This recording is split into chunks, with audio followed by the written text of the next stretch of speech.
ఈరోజు తుఫాన్ వచ్చిన తర్వాత మోంతా తుఫాన్ అయితే చాలా ప్రమాదకరంగా వస్తుందనే ఉద్దేశంతోనే ముందుగానే ప్లానింగ్ చేసుకున్నాం.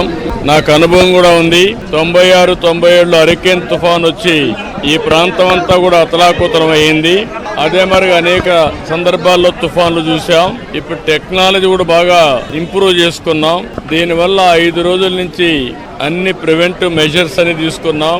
ఎప్పటికప్పుడు ప్రిపేర్నెస్ కూడా తయారు చేసి సమర్థవంతంగా దీన్ని హ్యాండిల్ చేసే పరిస్థితికి వచ్చాం. అయితే ఎక్కడైతే ఇక్కడ క్రాస్ అయింది, ఇక్కడ మాత్రం చాలా తీవ్రంగా గాలులు రావడం ఎన్ని వచ్చాయి. వర్షాలన్నీ ప్రకాశం జిల్లాలో, నెల్లూరు జిల్లాలో అక్కడ ఎక్కువ పడ్డాయి. ఏదేమైనా దీనివల్ల విపరీతమైన డ్యామేజ్ జరిగింది.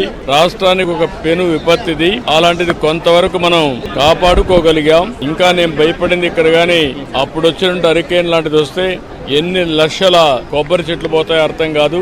అవన్నీ మనం సవిచూచాం. ఈసారి ఎక్కడా ప్రాణ నష్టం జరగలేదు. నేను ఒకటే ఆదేశాలు ఇచ్చాను, ఒక్క వ్యక్తి కూడా చనిపోకుండా, ప్రాణ నష్టం లేకుండా కాపాడాలని చెప్పి స్పష్టమైన ఆదేశాలు ఇచ్చాం. అదే సమయంలో ఆస్తి నష్టాన్ని కూడా నివారించమని చెప్పాం. చాలా వరకు అది సాధించగలిగాం. అదే మరి దగ్గర 2200 క్యాంపులు పెట్టాం. ఇవన్నీ పెట్టి దగ్గర 1,80,000 మందిని ఆ క్యాంపులకు కూడా తీసుకొచ్చి అక్కడంతా కూడా వాళ్ళకి అన్ని ఏర్పాట్లు చేశాం. ఏ విధంగా ఉందో ఒకసారి చూడడానికి వచ్చాను. నిన్నటి వరకు రాత్రి 12-1 గంట వరకు మానిటర్ చేశాం. ఈ రోజు కూడా ఎక్కడికక్కడ ఇక్కడ చూస్తే కరెంటు మొత్తం పోతే దాన్ని కూడా ఎప్పటికప్పుడు అత్యవసర పరిస్థితులను ఆఫ్ చేశాం. మళ్ళీ రివైవ్ చేశాం.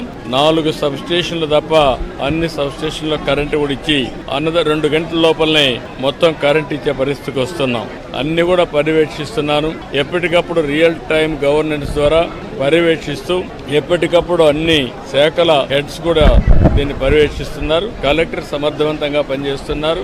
చాలా వరకు ఒక మాటలో చెప్పాలంటే నేను చాలా తుఫాన్లు చూశాను, చాలా సంక్షోభాలు చూశాను. కానీ ఈసారి మాత్రం జిల్లా యంత్రాంగం, అదే మరి రాష్ట్రంలో ఉండే అధికార యంత్రాంగం, ప్రజాప్రతినిధులందరూ కలిసి సమిష్టిగా పనిచేశారు. ప్రజలకు పెద్ద ఎత్తున ఉపయోగపడ్డారు. రాబోయే తొందరలోనే మిగిలిన ఏవైతే ముందు ప్రిపేర్నెస్ వల్ల చాలా వరకు జటిలమైన సమస్యని చాలా సమర్థవంతంగా ఎదుర్కొన్నాం. నిన్న అందుకనే రెస్క్యూ కూడా మీరు చూస్తే 2 తప్ప అక్కడెక్కడ చనిపోయే పరిస్థితి లేకుండా మనం కాపాడుకోగలిగాం. ఇప్పుడు వీళ్ళందరికీ రిలీఫ్ గానీ మనం అనుకున్న ప్రకారం ఇవ్వాల్సిన అవసరం ఉంది. అవి కూడా ఆదేశాలు ఇచ్చాను. తొందరలో పూర్తి చేస్తాం.